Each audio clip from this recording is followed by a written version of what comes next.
tous les mecs qui me disent je suis trop vieux pour apprendre des langues, vous baratinez. L'immigration arrive, permis de travail s'il vous plaît. Donc on a terminé à l'immigration menottée. En l'espace de 5 jours, on gagne 300 000 bahts. Mais on les vendait à tour de main. Is your type or not? Your type of man? You like him? Yeah. You all handsome. You Really? Can I help her? Yeah, okay. Elle cherche un étranger. Elle dit, elle s'en fout des bonnes manières. On était en Thaïlande pendant 7 ans. Est-ce que tu dirais, comme quoi 95% des filles thaï sont des filles traditionnelles, en fait, qui s'intéressent pas aux étrangers? Ah ouais, à fond. Donc sur ces 100, il y en avait 3 qui étaient séropositifs. Quand tu regardes et qu'elles te disent, qu'est-ce qui t'arrive? Dis-moi, qu'est-ce qu'il y a? Et que tu vois les 2 barres rouges, là, comme ça, là. Tu dis, oh là là là là. Alors là, comment il va falloir la première fois? Ouais. Salut les potos, en direct de Bangkok. Alors aujourd'hui, vidéo avec un ami à moi. Je suis super content de faire cette vidéo avec lui aujourd'hui. Alors vous le connaissez peut-être. Salut, c'est Guillaume. On a une chaîne avec ma copine Mike qui s'appelle Aller Simple pour la Thaïlande sur TikTok et sur Instagram qu'on a ouvert il y a quelques mois aussi. Et je connais Charles depuis quelques mois et on s'entend bien. On est un peu de la même veine. On est franc du collier et on a un peu les mêmes valeurs. Mais un truc qu'il faut savoir, c'est que Guillaume, il n'a fait aucune interview, il a fait aucune vidéo sur YouTube. Et on va lui demander pourquoi. En fait, ce qui me gêne avec les YouTubeurs et les TikTokers, des fois, alors je vais pas tous les mettre dans le même panier, mais j'ai remarqué que des fois dans leur découpage de vidéos, il reste que les moments un petit peu juteux et ça dénature l'interview si tu veux. Et je te l'avais dit dès le départ, quand j'ai commencé mon TikTok est monté assez rapidement et il y a plusieurs YouTubeurs et TikTokers qui sont venus me parler, qui voulaient faire des vidéos avec moi, certains qui étaient connus, certains qui n'étaient pas connus. Et j'étais très honoré, je dois le dire, vraiment très honoré qu'on s'intéresse à moi. Et c'est pas du dédain, attention. Hein. C'est juste que je me sentais pas à l'aise qu'on prenne mon image et qu'on la découpe et qu'elle se retrouve en short, par exemple, sur TikTok, sur des trucs que j'ai dit de manière anecdotique et qu'il ne reste que ça sur les réseaux, si tu veux. Donc, si je faisais une vidéo, j'aurais voulu la faire avec quelqu'un que je connais et que j'apprécie et qui est honnête, quoi. Voilà, c'est tout. Donc je la fais avec toi. Tu dis Charles in Thailand. Voilà. Ok. Bon bah ça fait plaisir à entendre. Alors est-ce que tu peux nous parler un peu plus de toi? Tu viens d'où? T'as quel âge? Quel est ton parcours de vie? Je suis né à Montpellier d'une mère égyptienne et d'un père français. J'ai grandi à Montpellier. J'ai 47 ans. Donc si tu veux, j'ai vécu à Montpellier jusqu'à l'âge de 24 ans. Entre 17 ans et 24 ans, j'étais danseur professionnel, breaker. Ah. Donc je faisais que ça 6 heures par jour. Et puis mon corps m'a lâché. Donc là, j'ai commencé à vouloir voyager. Je suis allé au Mexique pour une première fois et j'ai rencontré là-bas un steward de Corsair. Tu connais Corsair? Ça me dit quelque chose, mais... C'est une compagnie aérienne un peu resort, tu vois, tour opérateur un peu. Donc j'ai rencontré un mec qui travaillait pour Corsair et qui m'expliquait que en fait, il était payé pour être en vacances, quoi. Il était à Cancun pendant une semaine, tout frais payé et en plus, il était payé son salaire et c'était sa vie, quoi. Donc j'ai voulu faire la même chose. 1 an plus tard, je bossais à Corsair. J'étais en stage, en fait. Le stage s'est bien passé. Ils m'ont pris en saisonnier. Et bizarrement, le gars, je l'ai revu à Corsair dans le même avion. Il est devenu fou quand il m'a revu. Il m'a dit, ah, tu l'as fait. Je te jure, c'est vrai. Ah, c'est énorme. C'est un truc de fou. Il m'a dit, tu l'as fait. Il criait dans l'avion avec les passagers et tout. Ouais, mais il n'arrivait pas à le croire. 1 an avant, on était sur la plage. Il me disait, tu vas faire ça quand tu rentres. Et moi, discipliné comme je suis, j'ai tout fait ce qu'il a dit. 1 an plus tard, j'étais dans l'avion avec lui. Incroyable. Et donc, j'étais steward à Corsair. Mais je voulais plus. Mon rêve, c'était de rentrer dans une compagnie internationale. Donc, je faisais des allers-retours avec l'Angleterre donc j'avais 24-25 ans. Pour apprendre l'anglais, je commençais à postuler pour des grosses compagnies comme Etihad, Emirates. Je me faisais jeter tout le temps. Jusqu'au jour où mon anglais et mon espagnol commençaient à être meilleurs. Je commençais à prendre de l'assurance et aussi de l'expérience dans le service, parce qu'en Angleterre, je travaillais dans le service. Et finalement, j'ai postulé pour All Nippon Airways. Et à 26 ans, je me retrouve steward pour une des plus grosses compagnies du Japon. D'ailleurs, la plus grosse compagnie du Japon qui s'appelle All Nippon Airways. Et j'allais au Japon toutes les semaines. Je vivais quasiment au Japon, quoi, pendant 5 ans. D'ailleurs, tu m'as dit aussi que t'as appris à parler le japonais? Ouais. Dès que je suis arrivé dans la compagnie, je me suis mis comme but d'apprendre le japonais. Et je l'ai appris comme un mort de faim, Charles. Ouais, parce que j'avais que ça en tête. Tu me disais que tu parlais mieux à l'époque le japonais que tu parles thaïlandais aujourd'hui, hein. Ouais. Ça, hein. J'ai appris le japonais 6 heures par jour et je le pratiquais tout le temps là-bas. Et j'ai mis 3 ans et demi, 4 ans pour vraiment le parler couramment. Quoi. C'est une langue tellement difficile que quand je suis arrivé en Thaïlande, tout était facile. Le thaïlandais me paraissait vraiment facile. Ouais, parce que pour ceux qui connaissent pas Guillaume, il parle thaïlandais. Écoute, même après, quand j'étais en Thaïlande, j'ai appris le chinois. Par curiosité, pendant 5 ans, j'allais à l'école de chinois. Et vraiment, je pense que le japonais est plus dur que toutes ces langues exotiques. Wow. C'est la plus dure des langues exotiques que j'ai appris. Donc tu dirais que t'es doué pour les langues ou Non, pas du tout. Alors là, je t'arrête tout de suite. Il m'arrête vraiment physiquement en plus. Non, tous les mecs qui me disent je suis trop vieux pour apprendre des langues, c'est trop dur, j'arriverai pas, je suis pas doué pour les langues, c'est que des excuses. Vous baratinez vous-même. Moi, j'ai zéro facilité. Je suis trop vieux. Mais je travaille comme un rat. Je sais pas comment te dire. Discipline. Je me lève tous les matins et j'y vais tous les matins. Demande à Maï, là. J'y suis tous les matins, mec. C'est sa copine. Et j'y suis tous les matins depuis 20 ans. J'apprends des langues tous les matins depuis 20 ans, quoi. Non-stop. Toutes mes journées, elles commencent par 1 heure de langue le matin. 1 heure d'apprentissage de langue. 1 heure de langue. Ouais. Mais pas que du thaï au final. Non, de tout. Ben, j'ai appris l'Isan pendant 6 mois aussi, ça m'intéressait. Ah la vache. Ouais. Pour revenir à nos moutons, donc 5 ans au Japon, et ensuite tu décides de venir en Thaïlande. Ouais. Comment que ça se passe? Écoute, au Japon, je commençais à avoir un statut, j'avais un bon salaire, je mangeais de la nourriture de la first class, la meilleure nourriture qui existait au Japon. J'avais toutes les filles que je voulais, j'avais tout vraiment. Et quand j'ai voulu partir, en fait, c'est que c'est comme si j'avais fini le game. Je commençais à m'ennuyer. Et cette sensation d'ennui, j'avais pas à vivre avec, quoi. C'est-à-dire qu'il faut que ça avance, il faut quelque chose de nouveau tout le temps qui me stimule. Et j'allais en Thaïlande en vacances une fois. Je suis allé en vacances 1 fois ou 2 fois pour faire de la boxe thaï. Et la deuxième fois, j'ai rencontré une businesswoman thaï qui m'a dit Guillaume, si tu veux venir en Thaïlande un jour et ouvrir une école de langue à Pattaya avec moi, eh ben viens et je m'occupe de toi. Donc Fukushima est arrivé en 2011 au Japon. Je sais pas si vous vous souvenez. Raz-de-marée, retombée radioactive. Ma mère m'a dit dégage du Japon, c'est bon, t'as fait ton temps. Et je suis venu en Thaïlande. D'accord. Donc, ce qui t'a poussé à venir en Thaïlande, c'est le fait que tu avais fait de la boxe thaï. Est-ce que c'est aussi Jean-Claude Van Damme par rapport à ta jeunesse? Non. Non. Merde. Non, mais tu sais, quand je suis arrivé en Thaïlande, je suis arrivé avec tous les stéréotypes que tu connais. Ouais, bah c'est ça. Ouais. À l'époque, c'était ça. On n'avait pas Internet. Ah, on n'avait pas. Il y avait. Je pense qu'il y avait Internet, mais c'était pas aussi développé qu'aujourd'hui. Donc, tu vois, tout allait en même temps. J'aimais la boxe, j'aimais la boue.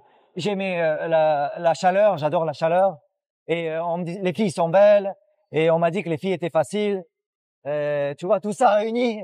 Et j'étais dans les stéréotypes complètement. Mais en fait, je suis tout de suite tombé amoureux de la culture. Et voilà, je suis là depuis 14 ans. Et ça s'est passé comment, les débuts en Thaïlande? Parce qu'il y a beaucoup de personnes qui nous regardent aujourd'hui, qui veulent venir s'installer en Thaïlande. Et tu sais comment que c'est, quoi. Ouais. Le problème des visas, le problème du travail. Comment on fait pour vivre en Thaïlande? Toi, qu'est-ce que t'as fait quand t'es arrivé en 2011? Je débarque en 2011. Donc, cette femme en question, qui s'appelle Ting, prend soin de moi. Elle s'occupe de tout. Elle me prend un visa, un permis de travail. L'école est ouverte quasiment 1 mois. Et je commence à bosser. Mais là, il commence à y avoir des frictions avec elle. Et les frictions, c'était de ma faute. Voilà. Alors, c'est-à-dire que elle, c'était une businesswoman depuis quasiment 15 ans. Et moi, en tant que novice et en tant qu'étranger, j'essayais d'imposer ma vision du business alors que j'avais zéro connaissance. Voilà. Okay. Et ça, j'ai mis du temps à le comprendre en vérité. Je manquais d'humilité et au bout de 2 mois, on s'est trop frictionné. Presque je l'engueulais, je lui faisais des reproches. Choses qui ne se font pas. En fait, presque je criais comme ça se passe à la maison chez moi, quoi. Si tu vois ce que je veux dire. Ouais. Chez moi, ça gueule tout le temps, quoi. On est des Méditerranéens. Mais pour nous, ça a pas de signification, quoi. Mais pour elle, c'était en Thaïlande, ouais, en Thaïlande, ça se fait pas, tu vois. Donc une fois, je l'ai fait pleurer dans la voiture. Elle a craqué. Elle m'a dit, je peux pas travailler avec toi. Je suis désolé. Bonne chance. Et elle s'est retirée de l'école et elle m'a dit trouve une autre partenaire. Donc je suis arrivé en Thaïlande avec 10 000 euros. 10 000 euros, c'était pas énorme, hein. C'était pas lourd, hein. Pour commencer un business. Ouais, non, maintenant c'est clair, non? Donc j'ai mis la moitié dans l'école avec elle et voilà, au bout de 2 mois, donc elle m'a jeté, elle m'a dit vends mes parts, trouve quelqu'un pour acheter mes parts. J'ai trouvé quelqu'un que j'avais rencontré comme ça et qui m'avait l'air sympa, une femme. Et elle m'a dit par contre tu gères l'école, moi je gère rien, j'ai autre chose à foutre. Et elle était juste partenaire, quoi. 3 premières années à Pattaya. Ouais. Est-ce que tu es tombé dans le côté malfamé de Pattaya ou pas? Mec, quand tu débarques avec 10 000 euros, que tu sais que tu as une chance sur 1000 de réussir, où que tu sois dans le monde, le dernier de tes soucis, c'est les femmes. Vraiment. Et moi, pendant 3 ans où j'étais à Pattaya à galérer, j'ai rien vu de tout ça. C'est pour ça que quand les gens me disent, viens, ils me disent, ouais, Pattaya, c'est dégueulasse. Mais évidemment, tu viens pour ça. Donc tu viens pour ça, tu mets ton nez dedans tout de suite, tu descends de l'avion, elle t'attend dans l'avion. Donc non. Tu trouves ce que tu cherches. Tu trouves exactement. Donc moi à Pattaya, c'était pour faire du business, apprendre le business, essayer de me développer et essayer de réussir quoi. Et j'ai rien vu de tout ça, mais rien. Et donc ça durait combien de temps cette école? Putain, comme j'ai calé, mec. Donc je travaillais comme un chien, 16 heures par jour, et je perdais de l'argent une fois que j'avais payé tous les salaires, parce que tu sais, problème avec l'immigration, donc il y a eu des péripéties où j'ai fini à la prison d'immigration. Oh merde. Ouais, problème avec la police, problème avec les parents d'élèves, problème avec mon staff, problème avec ma copine. Ah, les business physiques. Ouais, donc tout ça c'était sur mon dos, et en plus de ça, je travaillais comme un chien et je gagnais zéro, quoi. Parce qu'une fois que j'avais payé tout le monde, il restait rien. D'accord. Et tu sais ce que c'est, Charles, le plus gros problème quand tu fais ton petit business comme ça, dans ce genre de petit business, c'est quand tu fais zéro. Parce que si tu perds 2000, 3000 euros par mois, tu l'arrêtes le business et tu passes à autre chose.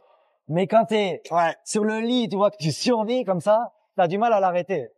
T'as toujours espoir que ça continue. Exactement, t'as l'espoir. Tu te dis que ça peut marcher. Si je change ça, si je m'améliore sur ci. D'accord. Et est-ce que tu peux développer ou pas les problèmes avec les flics? C'était. Ouais, écoute, une amie à moi japonaise vient en vacances et je lui dis, elle voulait pas payer l'hôtel, elle avait pas trop de sous, donc je dis ben reste à l'école, reste en haut. Moi je dormais, c'était une townhouse, tu vois, il y avait 4 étages, donc je dormais au 4e étage par terre. J'ai mis un matelas et elle dormait avec moi sur un autre matelas. Et le matin, pour m'aider, en fait, elle balayait devant l'école. Et il y avait une autre école en face, une énorme école de langue. Et il y avait de la jalousie, je pense. C'était un Britannique qui gérait ça. Et il voyait d'un mauvais œil, je pense, que nous, on avait ouvert notre école. Et un beau matin, ma copine japonaise, à genre 7 heures du mat, avant que l'école ouvre, elle balayait devant l'école. L'immigration arrive. Elle lui dit, permis de travail, s'il vous plaît. Je dis, non, elle est en vacances. Non, permis de travail, elle balaye, donc elle travaille. Je dis, mais non. Donc, on a terminé à l'immigration menottée. Et Ah oui. Ouais. Donc, les agents d'immigration nous ont expliqué que c'était le voisin qui nous avait balancé, qui nous voulait du mal, et que c'était très courant. Les mecs, c'était vraiment cool, quoi. Ça qui m'a tué. Quand ils sont venus, ils étaient le sourire aux lèvres. Permis de travail, papa, vous l'avez pas. Oh, vous venez au poste, menotté, machin, bidule. Non, en fait, c'était cool. Je comprenais pas. C'était vraiment, vraiment cool. Sauf que moi, à l'époque, j'avais pas de connexion. Donc, pour me sortir du pétrin, c'était un petit peu compliqué. Et finalement, j'ai appelé une copine d'une copine qui connaissait une avocate que j'avais rencontrée. Bref, elle est venue pour nous sortir du pétrin. Et à partir de là, tout allait mieux, quoi. Enfin, tout allait mieux de ce côté-là, mais il y avait d'autres problèmes avec le business, bien sûr. Alors, comment ça s'est fini, du coup, le business de l'école? Écoute, on a galéré pendant 1 an, 2 ans, et finalement, la 2e année, on a réussi à avoir ce qui s'appelle la licence d'enseignement thaï du gouvernement d'éducation, en fait. Et là, quand tu as cette licence, tu peux commencer à vendre des ID visas, des visas étudiants. Ouais. Donc il y a beaucoup de Français d'expats qui viennent en Thaïlande, pardon, et qui prennent ce visa, qui prenaient ce visa étudiant à l'époque parce que c'était 15 mois. Maintenant c'est 6 mois, je crois. Et donc c'était un visa qui était intéressant parce que tu restais 15 mois, mais en plus tu avais des cours de thaï gratuits à l'école. Et il suffisait d'y aller 2 fois par semaine. Maintenant c'est beaucoup plus strict. Bref, on a reçu cette licence et on commençait à faire beaucoup d'argent. Par exemple, le premier mois, au lieu de perdre, disons, 20 000 bahts, 10 000 bahts, 20 000 bahts, j'ai gagné 200 000 bahts. Waouh. Et oui, quand t'as un mec qui vient et qui pose 30 000 bahts par terre pour avoir son visa et ses cours, et que t'as déjà un prof de taille que tu payes tous les mois qui va donner les cours, donc en fait, il n'y a pas de dépenses en plus. C'est tout bénef. Donc t'en as 1, 2, 3, après il parle à ses potes, ils sont cool dans cette école, ils parlent français. Ça a commencé à bien marcher.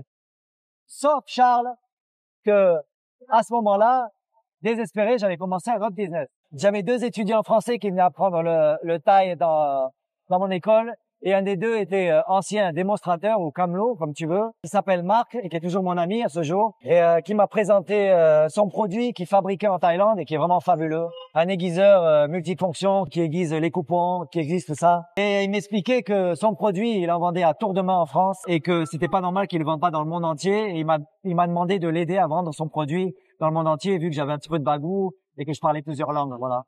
Donc c'est comme ça que j'ai commencé le 2e business. Mais moi, je croyais que tu avais inventé le produit. Non, pas du tout. Non, moi, lui, c'est un génie là-dessus. Donc, il a vendu des aiguiseurs quasiment toute sa vie. Et un jour, il s'est décidé à créer l'aiguiseur vraiment parfait, quoi. Donc, il est venu le fabriquer en Thaïlande, à Bangkok, à Pattanakan. Il a fait son design, il a déposé un brevet. Le truc est vraiment... Et quand tu travailles dans le business de l'import-export de produits de démonstration, c'est un produit qui est vraiment hors norme parce qu'il a tout, t'as l'exclusivité, t'as un produit qui peut pas être copié, t'as un produit qui est breveté, t'as un produit, même la forme, Le dessin est breveté, ouais, c'est top. Donc vous avez commencé à bosser en partenariat, c'est ça? Et toi, Alors, t'es parti faire des... À l'époque, je parlais toujours japonais parce que ça faisait quoi, 2-3 ans que j'étais en Thaïlande, donc je m'en souvenais. Il me dit, ben, fais une foire au Japon. Mais quand on a vu le prix que ça coûtait de faire une foire au Japon, ça coûtait peut-être 10 000 $ avec le billet d'avion, le stand et tout ça. Donc on s'est dit pourquoi pas commencer en Thaïlande. Et j'ai appris à faire la démonstration du produit. Il m'a enseigné à comment montrer le produit. On a fait une foire au Bytech Bangla. On a fait une petite foire. Et là, d'un coup, en l'espace de 5 jours, on gagne 300 000 bahts. Mais on les vendait à tour de main, les aiguiseurs. L'unité, c'était à combien? On vendait l'unité, je crois, à 900 bahts. Ah oui, quand même. Ah oui. Ouais, mais Charles, on vendait C'est avec un une bon, démonstration. Ouais. Donc, on avait 50 lames différentes. เป็นคนไทยไหม No, China. Ah, Chinese. 我是法国人 Nice to meet you. Le mec, il parle chinois. It's Putain, Charles. 那是我的朋友 Hello. Hello. Hello. Comment ça va? I can speak French. Do you like Thailand? Yeah, I have been here for maybe 5 times. Yeah. Yeah. What do you like about Thailand? I think the Thai food is good. Thai food? Yeah. And the people is very nice. Yeah, I think so too. I also love Thailand's islands. Which one? Yeah. Li Bei, Thailand. Lipe. Koh Li Koh Li Bei. Bei. Koh Li Bei. It's very nice. The weather and the sea and the water, everything is very, very, very beautiful. It Is your type or not? Your type of man? You like him? I What? think he's handsome. Yeah. You He's all very handsome. You handsome. handsome. Really? Yeah. Ouais, là. Yeah, look. Tu l'avais là. Bordel. Yeah, but you have to choose. Allez. Yeah. You have to choose. You cannot have to. You have to choose. Quel emmerdeur. Can I help her? Yeah, okay. Okay, okay. Perfect answer. Yeah. Perfect answer. You're funny. Thank you, thank you. Une interview dans l'interview. Pas mal, hein? J'ai encore jamais fait celle-là. Bref, alors on disait quoi? Oui, donc l'unité 900 balles. 900 balles. Ouais. Parce que tu faisais des démonstrations. Donc ça revient à 20 € à peu près.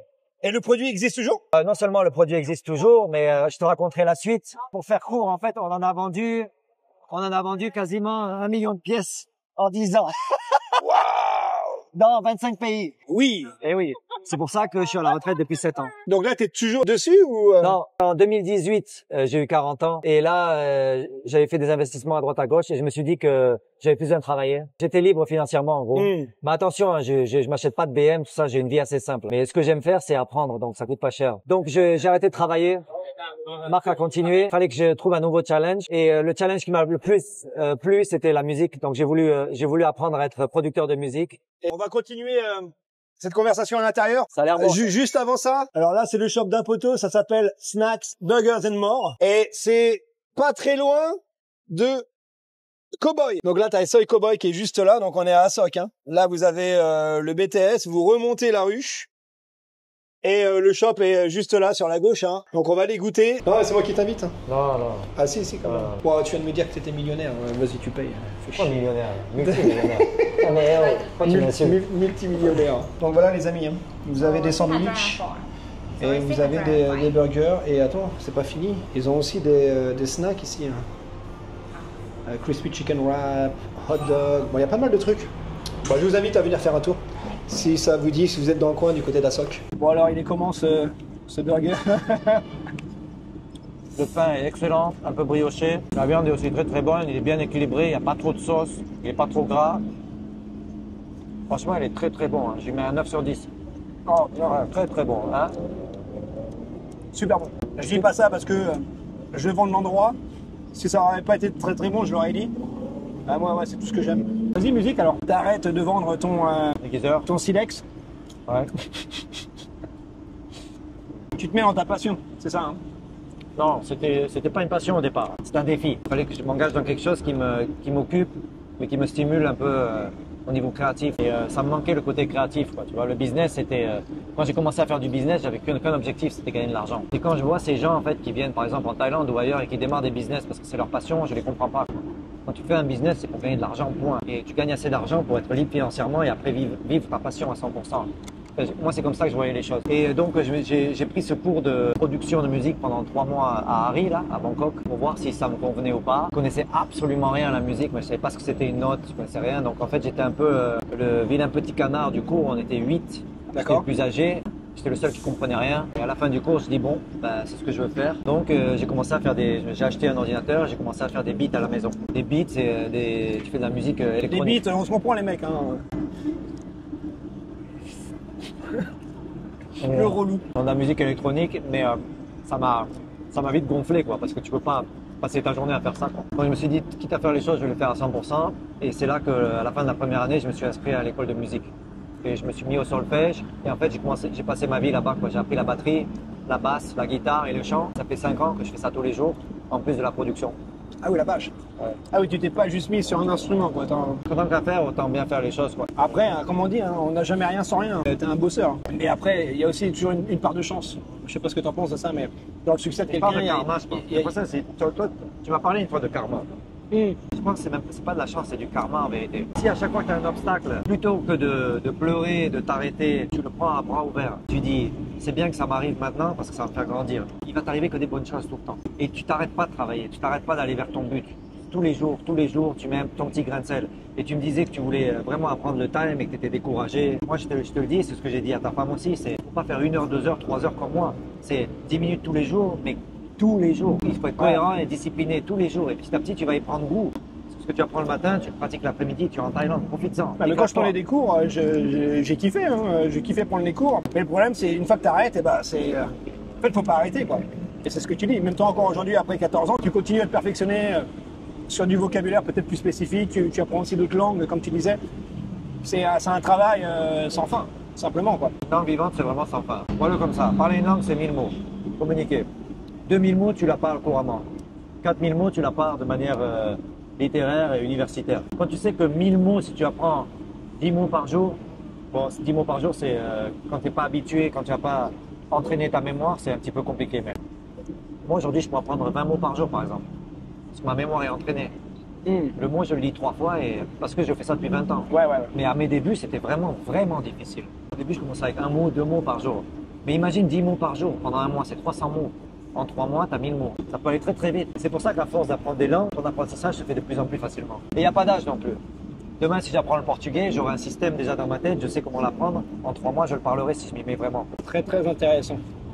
Donc pour revenir à la musique. Donc pendant 2 ans et demi, c'était une période expérimentale. Je produisais tout type de sons, reggaeton thaï, imagine, reggaeton thaï, jazz, blues, tout ça c'est sur ma chaîne YouTube G2 Swing, donc c'était ma première chaîne YouTube où c'était tout expérimental. Je faisais tout moi-même de A à Z, l'écriture jusqu'à la vidéo, tout était fait à la bonne franquette. Des fois même les vidéos sont faites avec mon iPhone. Jusqu'au moment où je me sentais prêt pour me lancer sérieusement et là j'ai créé mon label qui s'appelle Floor 42 Records. J'habite au 42e étage comme tu sais.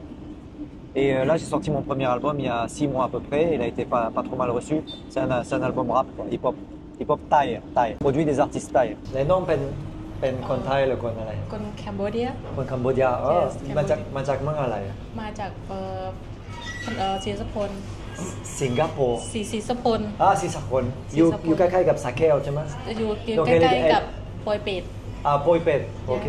Donc elle habite à la frontière entre le Cambodge, tu vois, la frontière entre le Cambodge et la Thaïlande. Et tu sais qu'il y a des tensions. Et tu sais qu'il y a des tensions entre la Thaïlande et le Cambodge en ce moment. C'est un peu compliqué là. J'ai envie de lui demander en fait qu'est-ce qui se passe et comment elle le ressent. แล้วรู้สึกยังไงกับการขัดแย้งที่อยู่ประมาณที่มีระหว่างประเทศไทยและประเทศกัมพูชาถ้าเป็นความรู้สึกก็ถ้าเราเป็นประชาชนธรรมดารู้สึกว่ามันก็ยังไงมันก็โอเคมันโอเคถ้าเราไม่ใช่คนที่ทำงานเกี่ยวกับแบบนั้นทหารถ้าเราไม่ใช่ทหารเรารู้สึกธรรมดาเพราะว่าคนที่นี่ก็รักกันธรรมดา Elle dit en fait qu'en tant qu'une civile complètement normale, elle est pas vraiment concernée par les tensions et qu'elle aime beaucoup les Thaïlandais quoi qu'il arrive. Ils sont très attachés à la culture thaï aussi. แล้วมาเที่ยวประเทศไทยบ่อยไหม Est-ce que tu viens souvent en Thaïlande บ่อยใช่ค่ะมีญาติอยู่ที่นี่elle a de la famille en Thaïlande. Yes. Là là. Il écoute pas sa thaï là. Je me demandais pourquoi il parlait aussi bien le thaï. Incroyable. Non, c'est dans la famille ici. Vous êtes ensemble? เป็นเพื่อนกันเป็นเพื่อนกันils sont juste amis, ils sont pas ensemble. Bon, lui il va un peu plus mais ouais, j'aimerais bien savoir en fait les détails de cette amitié qui dès qu'il va de Mike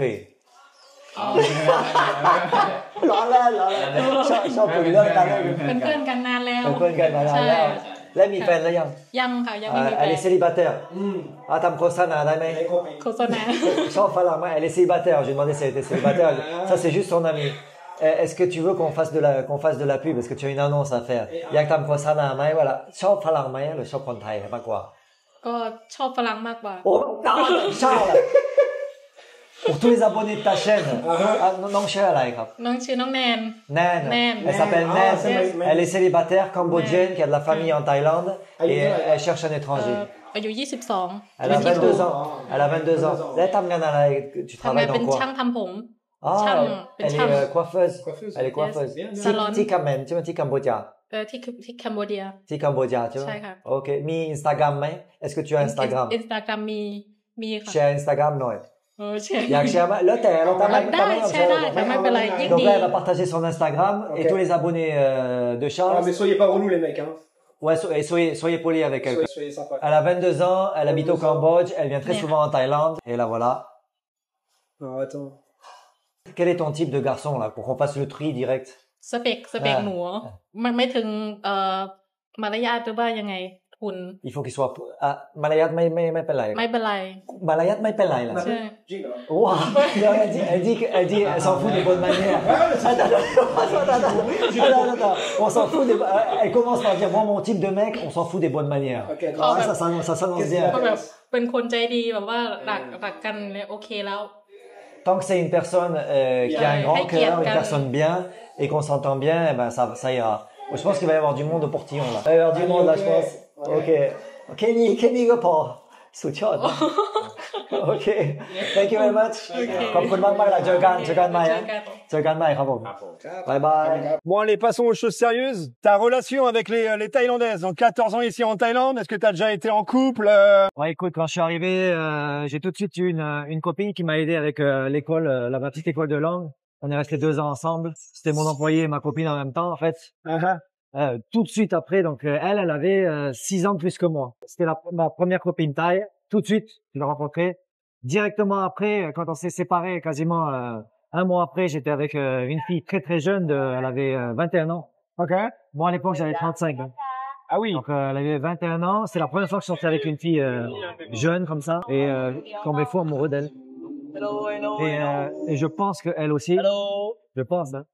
Donc, à l'époque, j'avais pas une thune. Donc, tous ceux qui me disent, ouais, tu viens en Thaïlande parce qu'avec ton pouvoir d'achat, tu peux taper les filles que tu voulais. J'étais vraiment, franchement, si vous avez compris mon parcours, j'étais vraiment dans la merde. Je perdais de l'argent tous les mois. Donc, les 2 premières filles, elles étaient pas avec moi pour l'argent, je peux vous le dire. Mais bon, à l'époque, j'étais plus beau gosse que maintenant, tu vois. Ah bah ouais. J'allais dire ça. Il y a aussi l'âge qui fait que, tu vois. Si Ouais. t'arrives, t'as 60 balais. Ouais. Ça va être dur de pas payer une meuf de 22 ans, tu vois. C'est pas la même donne, c'est sûr. Donc avec elle, on est resté, on a vécu ensemble pendant 2 ans. Ok. Ça se terminait un peu, tu sais, comme ça devait se terminer avec une jeune, quoi, dans un peu de drama, tout ça, quoi. Et d'ailleurs, maintenant, elle est en France, mariée avec des enfants. Et puis après, derrière, tout de suite après, 1 mois plus tard, j'ai été avec une fille traditionnelle thaï dont je parle beaucoup dans mon TikTok, justement, français. Une femme qui avait 32 ans quand j'en avais 38, je pense, à l'époque. Et vierge. 32 ans, taille vierge, du Sud, avec qui je suis resté 2 ans. Donc, ça faisait 2 ans d'affilée, sans être célibataire, quoi. Et avec elle, pareil, je suis resté 2 ans. On voulait faire une famille, avoir des enfants et tout ça. Et puis, finalement, je me suis rendu compte que j'étais pas prêt pour cette vie, quoi. Tu vois, elle rentrait du boulot, on faisait à manger, on regardait la télé, on dormait, on se relevait le matin. C'était pas la vie que je voulais, quoi. Je me sentais claustrophobe dans cette vie. Et donc, on s'est séparés. Et puis, je me suis retrouvé célibataire pour la première fois après 6 ans en Thaïlande, en fait. Et là, ça a été le début de la fin. Là, c'est le carnage. Le carnage. Je vais pas te mentir. C'est le carnage.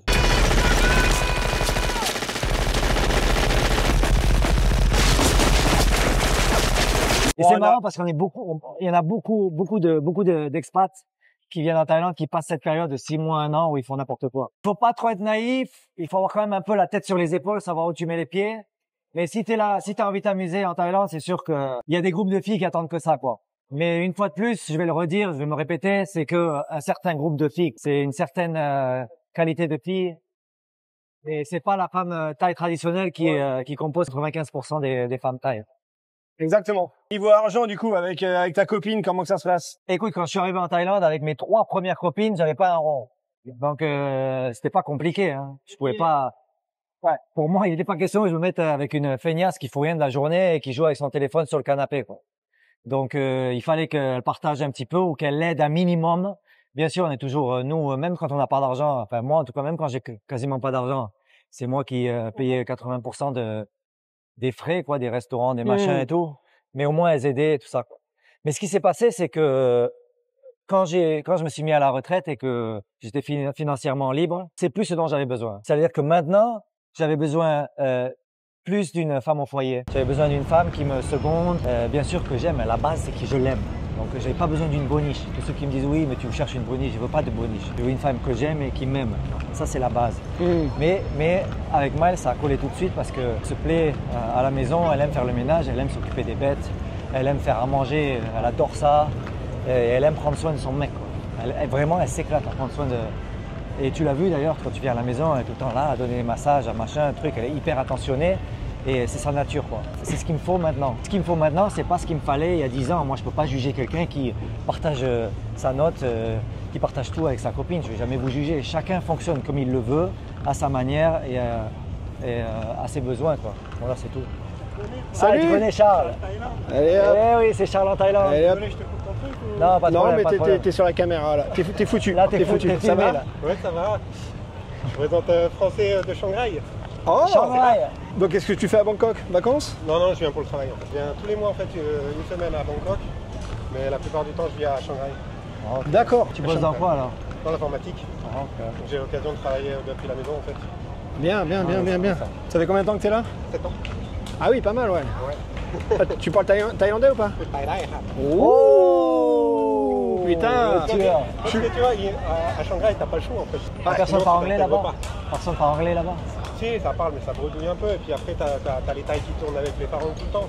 Mais si tu veux des tailles vraiment Traditionnel, on en originales, parlait. traditionnelles, On en parlait.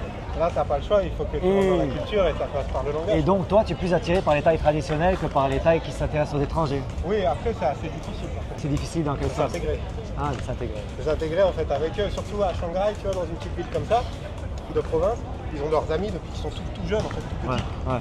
Et du coup, toi, t'es un peu la pièce rapportée. Ouais. Alors que quand tu vas à Bangkok, quand tu vas à Chiang Mai, bah là, t'as plein de gens qui viennent d'Isan, tout ça, en fait, ils n'ont pas encore leur cercle d'amis.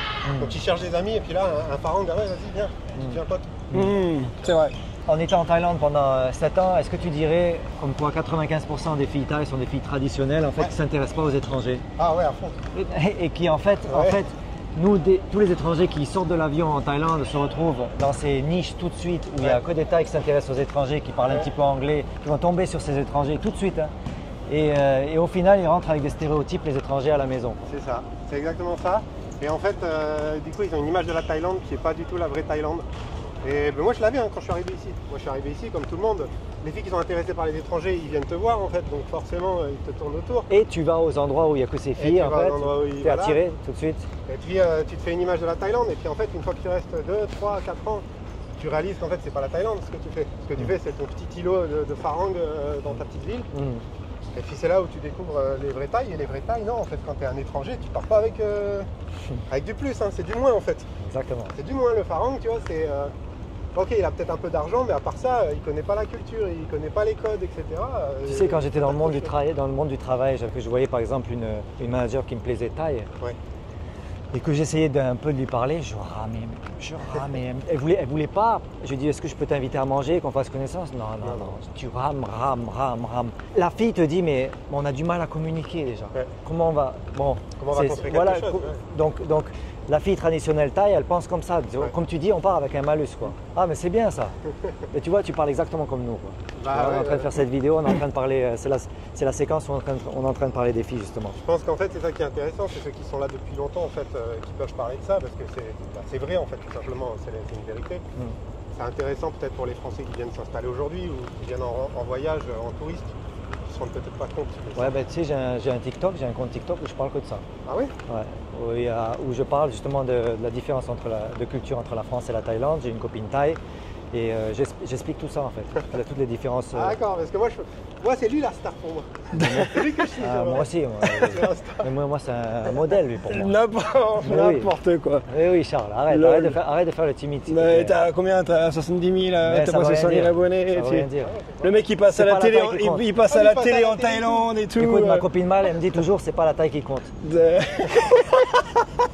Mais bon, on est d'accord aussi pour dire qu'on est tous arrivés avec des stéréotypes. Ah oui. Que si tu veux t'amuser en Thaïlande, tu vas t'amuser, il n'y a aucun problème pour ça.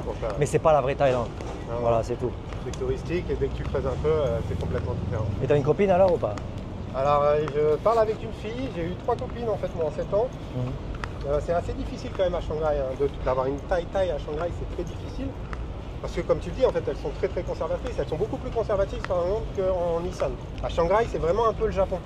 Tu vois, c'est très refermé sur soi-même. Tu connais un peu le Japon? J'apprends un petit peu, ouais. Donc vraiment, voilà. Donc moi j'ai eu des copines, mais toutes les copines que j'ai eues à Shanghai, en fait, c'était des filles des montagnes. Donc des filles qui... Karen, c'est des Karen ou pas?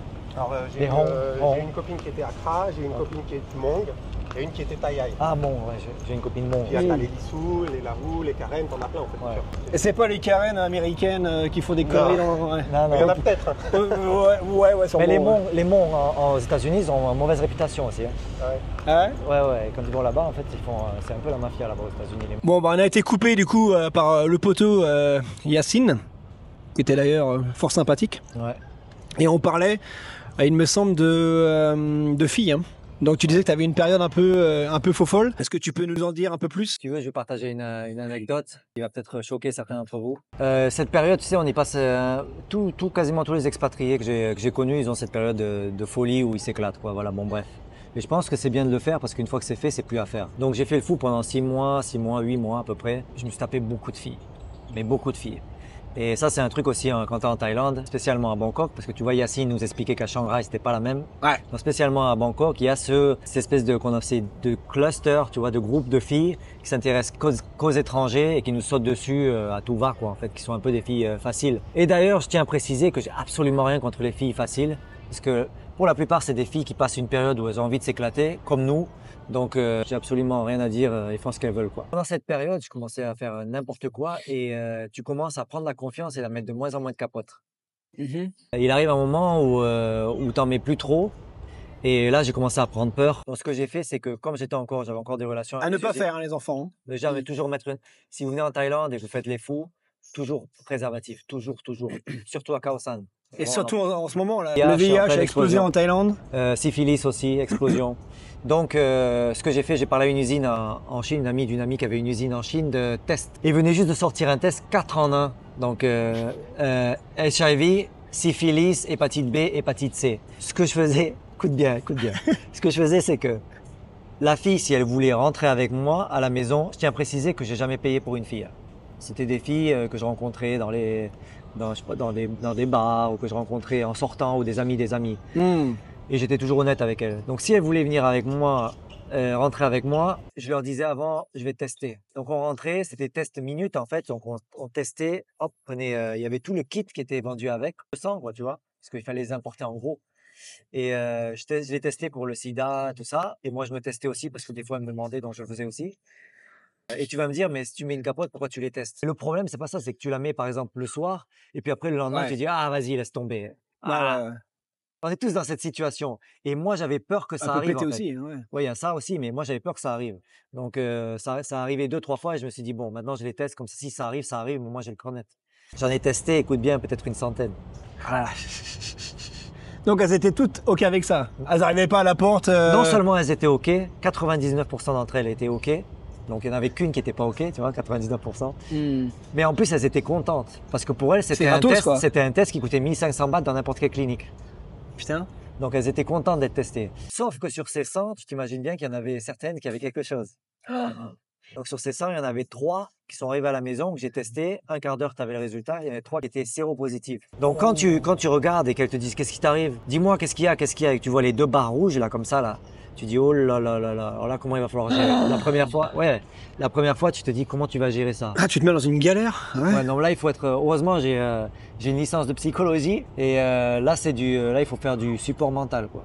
Parce que la fille, déjà, il faut lui expliquer qu'elle va pas mourir, et que c'est bien qu'elle le sache et qu'elle le sache maintenant avant que ça devienne le sida, quoi, tu vois. Je l'amène à l'hôpital, aux urgences en vérité. Là-bas, ils font un contre-test. Et là, le test, il est positif et donc elle parle avec un médecin pendant 1 heure qui va lui expliquer que on meurt plus du sida. Tu sais que le sida, on meurt plus. Ça devient une maladie comme le diabète. Tu prends une pilule par jour et tu vis toute ta vie sans aucun problème. Mais le problème, c'est qu'il faut le détecter avant que ça devienne le sida. Tant que tu es séropositif, ça va. D'où l'intérêt aussi quand vous êtes en Thaïlande, si vous faites n'importe quoi, testez-vous régulièrement. Parce que le plus tôt vous le savez, le mieux c'est. Ah, c'est une sacrée histoire, ouais. Donc voilà, et il y en avait 1 ou 2 qui disent non, moi je veux pas être testé, donc elle rentrait tout de suite à la maison. Si elle voulait pas être testée, pour moi c'est qu'il y avait anguille sur roche. Donc voilà pour l'anecdote. Quoi qu'il arrive, tout le monde, si vous venez en Thaïlande, même en vacances, et que vous comptez vous amuser, protégez-vous. Ouais. Ça pardonne pas. Bon, bah pour finir cette vidéo, est-ce que tu aurais un conseil pour quelqu'un qui voudrait venir vivre, s'expatrier en Thaïlande? Qu'est-ce que tu dirais? La première chose, je dirais que c'est un très très beau projet et je vous encouragerai vraiment à bien vous préparer. Ne vous découragez pas. Le plus important, ne venez pas en terre conquise, c'est-à-dire ne venez pas avec beaucoup d'argent en pensant tout de suite ouvrir un business. Venez pendant 6 mois, 1 an, vous imprégner de la culture. Écoutez, gardez vos oreilles et vos yeux ouverts. Écoutez ce que disent les gens. Regardez par exemple mon TikTok, regardez la chaîne YouTube de Charles in Thailand. Renseignez-vous, faites vos devoirs. Essayez d'arriver déjà un petit peu préparé.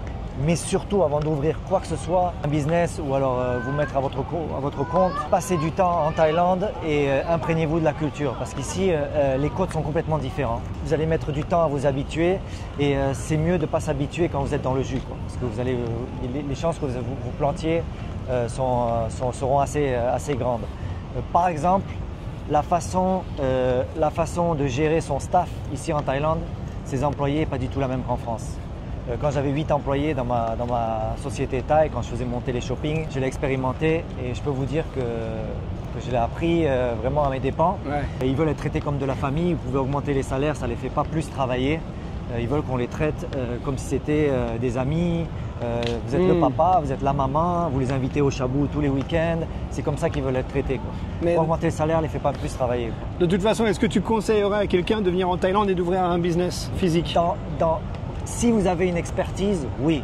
Si vous êtes boulanger, si vous êtes restaurateur, si vous êtes patron de club en France et vous avez une expertise. Mais même si vous avez une expertise, restez 6 mois, 1 an en Thaïlande, créez-vous un réseau de gens qui ont réussi. Voilà, traînez pas avec des soulards de barque. Ouais. Et maintenant, si vous n'avez pas d'expertise, vraiment, je vous le dis à tous et à toutes, ne montez pas de compagnie en Thaïlande, de société en Thaïlande. Formez-vous en ligne en France, parce que les formations en France, à l'époque, c'était gratuit. Maintenant, je ne sais pas comment ça marche. Formez-vous sur YouTube aussi. Ouais, ou YouTube aussi, sur des boulots en ligne et devenez digital nomade. C'est le rêve. C'est ce que j'allais dire. Pour finir cette vidéo, qu'est-ce qu'on peut te souhaiter pour le futur, mon ami? Écoute, mon objectif maintenant, c'est de réussir dans la musique. Donc là, je vais sortir mon deuxième album hip-hop d'ici 1 mois et demi. D'ailleurs, je ferai une fête et tu vas venir. On fera un live pendant la fête. C'est tout ce qui m'intéresse maintenant. Donc, je passe tout mon temps là-dessus. Et la santé surtout, et la santé pour toi aussi, la santé pour tous. Parce que c'est ça le plus important. C'est vrai. La santé. Et je mettrai tes réseaux, tu me donneras ce que tu veux me donner. Donc voilà, bah, écoute, merci pour cette superbe interview de 5h30. On a bien rigolé. Je sais pas ce que tu vas couper, mais on a bien rigolé quand même. Ah, c'était vraiment sympa. Si tu es encore là, c'est que tu as un bon. N'oublie pas de t'abonner, de liker, de commenter. Et le nez. Moi, je te revois très vite pour de nouvelles aventures. En attendant, porte-toi bien. Ciao, poto. Bye bye.